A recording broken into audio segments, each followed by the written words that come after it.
दोस्तों कई लोगों का ये प्रश्न रहता है कि हम फाइनेंशियली फ्री कैसे हो। रवि, तुम क्या करते हो फाइनेंशियली फ्री होने के लिए?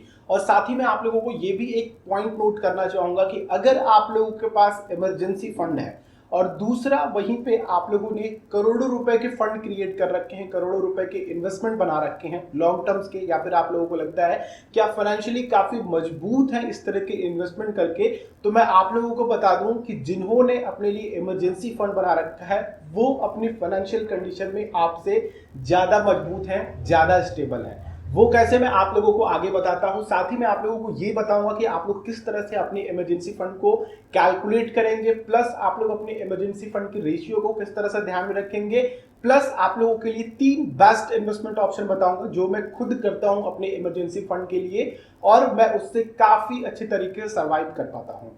तो चलिए वीडियो को स्टार्ट करते हैं। आप देख रहे हैं द इनर फीवर चैनल और मैं हूं रवि। आप सभी का एक बार फिर से हमारे और आपके द इनर फीवर चैनल में स्वागत करता हूं। अगर आपका इंटरेस्ट है इसी तरह की और वीडियोस देखने के लिए तो चैनल को जरूर सब्सक्राइब करें और बेल आइकन को क्लिक करेंगे तो आने वाली हर एक वीडियोस की नोटिफिकेशन आप लोगों तक आ सकेंगी। सबसे पहली चीज दोस्तों कि इमरजेंसी फंड क्या होता है, इसको थोड़े शॉर्ट डिस्क्रिप्शन में समझते हैं, ज्यादा हम वीडियो लंबी खींचेंगे नहीं, ठीक है। जल्दी जल्दी हम चीजों को समझेंगे, जल्दी जल्दी हम लोग इस पर अप्लाई भी करेंगे। इमरजेंसी फंड यानी कि आप लोग अपने एसेट को, ठीक है, वो किसी भी तरह का एसेट हो, कितनी जल्दी वो कैश में कन्वर्ट हो रहा है, यही आपका इमरजेंसी फंड होता है, यही आपकी लिक्विडिटी होती है। यानी कि इमरजेंसी फंड यानी कि लिक्विडिटी। आपको ऐसे इन्वेस्टमेंट ऑप्शन को देखने हैं, ऐसी जगहों पे डालना है आपका पैसा जहां पे लिक्विडिटी की संभावनाएं काफी ज्यादा हो, लिक्विडिटी काफी ज्यादा हो। दूसरी चीज की इमरजेंसी फंड आप लोगों की मदद कैसे करता है, ठीक है। जैसे कि मान लीजिए कि आप लोगों ने लाखों रुपए के इन्वेस्टमेंट कर रखे हैं और वहीं पे अगर आपके पास इमरजेंसी फंड नहीं है तो आपको अपनी पब्लिक प्रोविडेंट फंड तोड़वानी पड़ सकती है।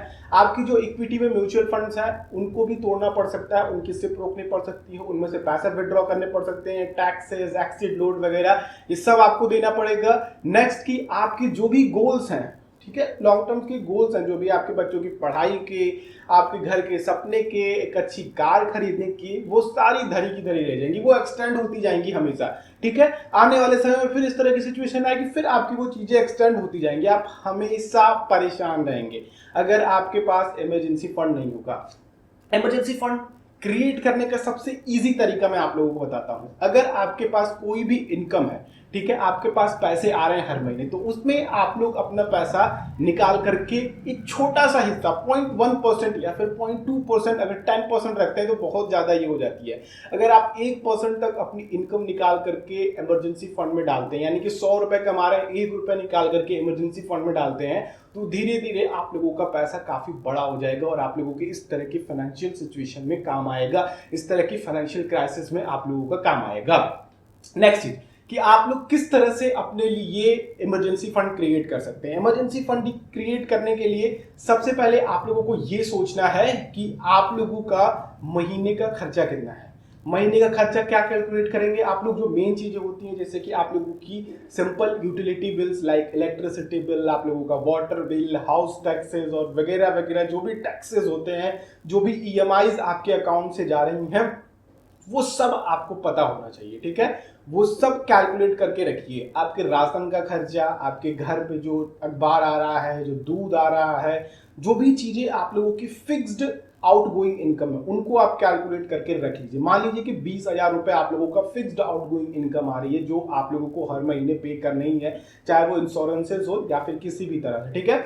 अब आप लोग मूवी जाने का खर्चा वर्चा इस समय आप लोग अवॉइड कीजिए। इस तरह की सिचुएशन में आप लोगों को इस बारे में सोचना ही नहीं चाहिए। तो इसलिए आप लोगों को इसी के ओरिएंटेड केवल अपनी जो फिक्स्ड आउटगोइंग इनकम है उसके बारे में कैलकुलेट करना है।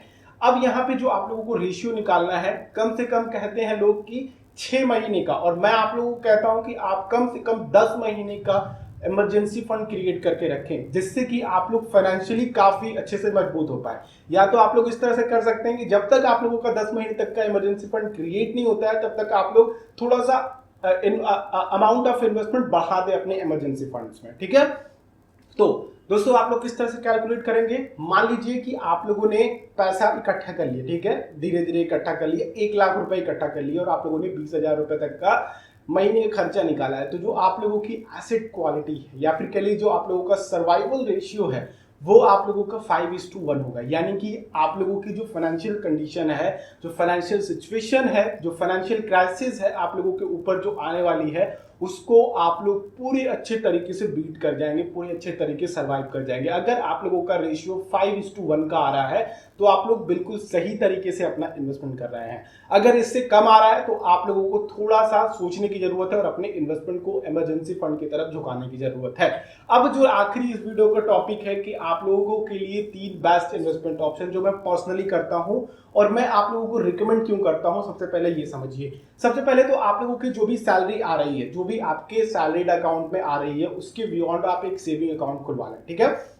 उसमें आप लोग जितना हो सके, ठीक है, जितना आप लोगों के एक्स्ट्रा पैसे बचते हैं, 500, 1000, 10,000, 5,000, जिस भी तरह के, वो दूसरे सेविंग अकाउंट में ट्रांसफर कर दें। अब इससे होगा क्या कि ये जो सेविंग अकाउंट का इन्वेस्टमेंट है या फिर कह लीजिए इमरजेंसी फंड क्रिएट करने के लिए, ये आप लोगों को ज्यादा पैनिक नहीं करेगा जब आप लोग इससे पैसा निकालेंगे, क्योंकि आप लोग यहाँ से आराम से एक्सेस कर सकते हैं। प्लस आप लोगों को 3 से 4% का इंटरेस्ट भी मिलता है।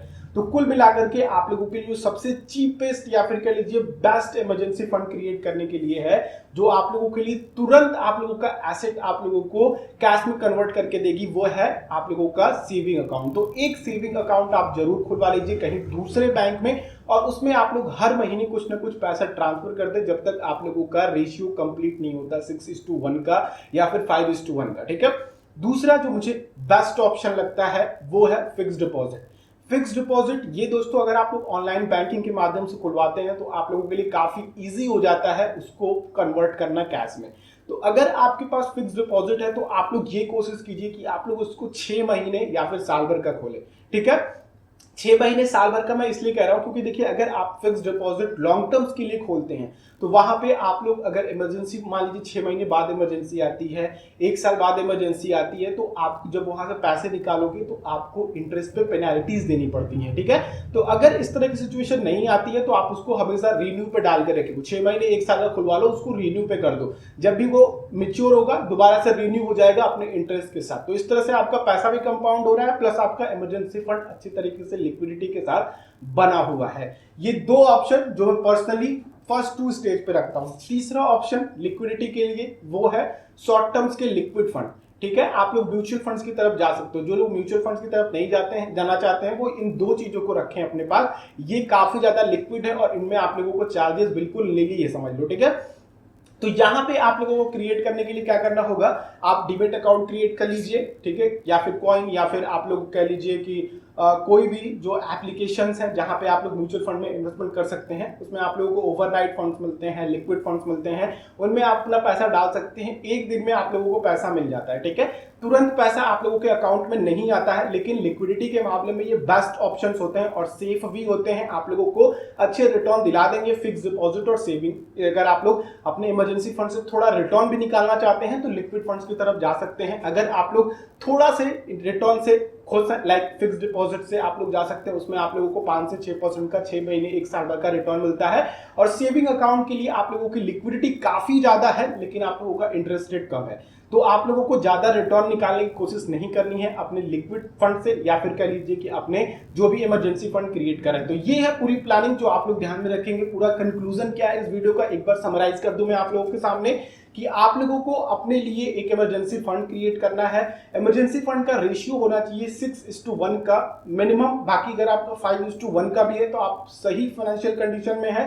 किस तरह से कैलकुलेट करना है, अपने महीने के खर्चों को निकाल लीजिए, प्लस आप अपने एसेट को कैलकुलेट कर लीजिए जो सबसे ज्यादा लिक्विड है और उसको अपने महीने के खर्चों से डिवाइड कर दीजिए, ठीक है। Like 1 lakh divided by 20,000 equals to 5:1, यानी कि ये रेशियो आपका निकल करके आएगा। ये जितना ज्यादा रेशियो होगा उतना ज्यादा आप फाइनेंशियली स्टेबल होगे और उतनी जल्दी आप फाइनेंशियली फ्री हो सकते हैं अपने इन्वेस्टमेंट को करते हुए, ठीक है। नेक्स्ट जो मैंने आप लोगों को बताया कि आप लोगों के लिए सामने 3 बेस्ट इन्वेस्टमेंट ऑप्शन है जो कि इमरजेंसी फंड के लिए आप लोग क्रिएट कर सकते हैं। पहला मैंने आप लोगों को बताया कि आप अपना एक सेविंग अकाउंट खुलवा लें, अपने सैलरी अकाउंट या फिर इनकम अमाउंट जहां से भी आप लोगों का पैसा जा रहा है उसके बियॉन्ड एक सेविंग अकाउंट खुला है जो कि केवल इमरजेंसी फंड के लिए हो। दूसरा आप फिक्स डिपॉजिट खोल सकते हैं। तीसरा आप लोगों के सामने म्यूचुअल फंड में लिक्विड फंड्स में इन्वेस्टमेंट कर सकते हैं। तो आई होप दोस्तों आप लोगों को वीडियो अच्छी लगी होगी, आप लोगों को कुछ यहाँ से सीखने को मिला होगा। दूसरों के साथ भी इस वीडियो को शेयर कीजिए जिससे कि उनको भी इसकी इंपॉर्टेंस पता चल सके और इस तरह की पैंडेमिक सिचुएशन से वो निपट पाए। लाइक कोरोना वायरस की वजह से कई लोगों की जॉबें जो है वो चली गई हैं, कई लोग जॉब में हैं लेकिन उनको सैलरी नहीं मिल रही है, ठीक है। कई लोग 50% सैलरी पे काम कर रहे हैं। तो अगर वो इस तरह की फाइनेंशियल सिचुएशन या फिर फाइनेंशियली सपोर्ट अपने पास नहीं रखते हैं तो फिर उनको पूरी तरीके से धराशायी हो जाएंगे, ठीक है। उनकी प्रीमियम मिस होगी, उनके जो भी इन्वेस्टमेंट है वो टूटेंगे वगैरह वगैरह। बहुत सारी सिचुएशन मैंने आप लोगों को पहले गिना दी है।